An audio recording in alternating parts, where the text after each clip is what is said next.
జిల్లాలో ఉన్న మారుమూల గ్రామాల నుంచి పెద్ద ఎత్తున ఆదివాసీ ప్రజలు, గిరిజనేతర పేదలు తరలి వచ్చారు మంచిర్యాల కలెక్టరేట్ కార్యాలయానికి. బాగా దాడులు పెరుగుతూ ఉన్నాయి రైతుల మీద.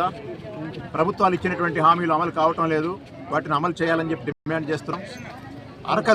అరకల్ని తీసుకుపోయి అరెస్ట్ చేశారు. అక్కడ కన్నెపల్లి, మన కోటపల్లి దగ్గర ఎఫ్ఆర్ఓ గారు అరకలతో దున్నుతుంటే కూడా వ్యవసాయం అరకలు తీసుకుపోయారు, తర్వాత ఇట్లు వదిలేశారు. ఇవాళ అరకలు కూడా జైలు పోలీస్ స్టేషన్లో ఉన్నాయి. ఆ తర్వాత ట్రాక్టర్లు పెట్టి దున్నద్దు అంటున్నారు. ఎందుకంటే హక్కుపత్రాల భూముల మీద ట్రాక్టర్లతో దున్ననీయరట.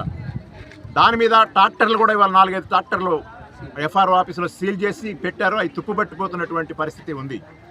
అట్లనే మోటార్ బైకు, ఈయన పేరు బాగాల సమ్మయ్య. ఈయన మోటార్ బైకు, పొలంలో ఉన్న మోటార్ బైక్ను కూడా పట్టకపోయారు. మోటార్ బైక్ని తీసుకుపోయి అరెస్ట్ చేశారు. ఇప్పుడు ఈయన మోటార్ బైక్ కూడా అరెస్ట్లో ఉంది. ఎంత విచిత్రంగా ఉంది చూడండి దాడులు జరుగుతున్నటువంటి తీరు. హక్కుపత్రాలు ఇస్తాము సాగులో ఉన్న వాళ్ళందరికీ అని చెప్పేమో ప్రభుత్వం ఎన్నికల ముందు పార్టీలన్నీ వాగ్దానం చేసినాయి.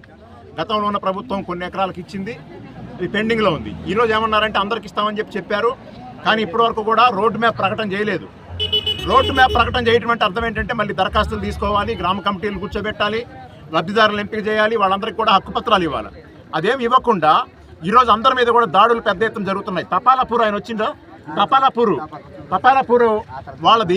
వాళ్ళ గద్దె ధ్వంసం చేశారు ఫారెస్ట్ వాళ్ళు. అక్కడ భీమన్న దేవర గద్దె ఉంటుంది, ఆ గద్దెని అక్కడ ఉన్న ఇళ్ళని కూల్చి పడేశారు తపాలాపూర్ దగ్గర. కాబట్టి దాడులు అనేవి ఏ రూపంలో జరుగుతున్నాయి, నోరు లేని వాళ్ళు ఆదివాసీలు వాళ్ళకేం తెలవదని చెప్పి అనుకుంటున్నారు. కానీ ఆదివాసీలు అంటే కొమరం భీం వారసులు, రామ్జీగోండ్ వారసులు, సమ్మక్క సారక్క వారసులు అనే సంగతి ఇక్కడ ఉన్నటువంటి ఫారెస్ట్ డిపార్ట్మెంట్ వాళ్ళకి అర్థం కావట్లేదట్టుంది. దీనికి మేమనేది ఏంటంటే ఫారెస్ట్ వాళ్ళనే మేము టార్గెట్ చేసి చెప్పడం లేదు. ప్రధానంగా అక్కడ ఉన్నటువంటి రవికుమార్ అని చెప్పేటువంటి ఎఫ్ఆర్ఓ ఉన్నారు. అదేవిధంగా ఇంకోవైపు ఏమో అరవింద సింగ్ అనే ఆయన ఒక ఎఫ్ఆర్ఓ ఉన్నారు. వీళ్ళిద్దరు కూడా వేమనపల్లికి ఒక ఆయన, కోటపల్లికి ఒక ఆయన ఎఫ్ఆర్ఓలు ఉన్నారు. వీళ్ళు దాడులు చేస్తున్నప్పుడు కూడా అర్థం ఏంటంటే వాళ్ళు దాడులు చేస్తున్నారని కాదు, ఈ జిల్లాలో ఉన్నటువంటి ఎమ్మెల్యేలు, ఈ జిల్లాలో ఉన్నటువంటి ఎంపీలు, ప్రజాప్రతినిధులు, రాజకీయ నాయకులు మీరందరూ కూడా దీనికి బాధ్యత వహించాలి. మేము కేవలం ఫారెస్ట్ వాళ్ళని మాత్రమే జవాబుదారీ చేయడం లేదు. ఫారెస్ట్ వాళ్ళు ఈ దాడులు చేయడానికి కారణం ఎవరంటే ఇక్కడున్న రాజకీయ నాయకులు. ఎందుకంటే రాజకీయ నాయకుల యొక్క అండ లేకుండా, లేదా రాజకీయ నాయకుల యొక్క వీళ్ళని నిరోధించకుండా ఉంటే వాళ్ళు ఆ రకంగా వచ్చేదానికి అవకాశం లేదు. ఈరోజు అందరూ కూడా దరఖాస్తులు పెట్టుకుని వచ్చారు.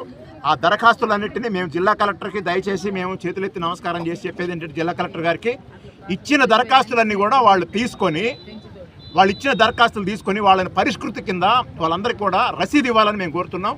ఆ ఇచ్చినటువంటి రసీదు ప్రకారం వాళ్ళందరినీ కూడా హక్కుపత్రాలకి మళ్ళీ ఎంపిక చేయాలని చెప్పి కోరుతున్నాం. సాధ్యమైనంత తొందరగా ఈ ప్రభుత్వం స్థానిక సంస్థలకు ఎన్నే లోపల కనుక ఈ ప్రభుత్వం కనుక ఈ చర్యలు చేపట్టకపోతే రేపు స్థానిక సంస్థల ఎన్నికల్లో ప్రజల యొక్క నిరసనను ఎదుర్కోవాల్సినటువంటి అవసరం ఉంటుంది. కాబట్టి దాన్ని కూడా గమనంలో పెట్టుకోవాలని చెప్పి మేము రాష్ట్ర ప్రభుత్వాన్ని కోరుతున్నాం. ఈరోజు కేంద్ర ప్రభుత్వం కూడా ఏం చేస్తూ ఉందంటే, మన ఛత్తీస్గఢ్లో చూస్తున్నాం మనం, 4.5 లక్షల ఎకరాల అడవిని అదానికి ఇచ్చేశారు. 4.5 లక్షల అడవిని అదానికి ఇస్తే రేపొద్దున ఇక్కడ కూడా ఇవ్వడానికి సిద్ధమవుతా ఉన్నారు. అడవిలో ఉండే జంతువులు ఏం కావాలా, మనుషులు ఏం కావాలా, రైతులు ఏం కావాలి, పర్యావరణం ఏం కావాలా, చెట్లు ఏం కావాలా, అదంతా కూడా మైనింగ్ పేరు మీద అని చెప్పి నరికేయడానికి హస్డే జంగిల్ని 4.5 లక్షల ఎకరాల అడవిని ఇచ్చారు. ఆ రకం కేంద్ర ప్రభుత్వం మోడీ నాయకత్వంలో కూడా పెద్ద ఎత్తున ఆదివాసీల మీద దాడి చేస్తున్నటువంటి పరిస్థితి ఉంది. ఈ దాడుల్ని ఆపాలని చెప్పేసి మేము డిమాండ్ చేస్తున్నాం. మా రాష్ట్ర కార్యదర్శి సచిన్ గారు కూడా వచ్చిండు ఈ యొక్క నాయకత్వం వహించడం కోసం, వారు కూడా మాట్లాడతారు.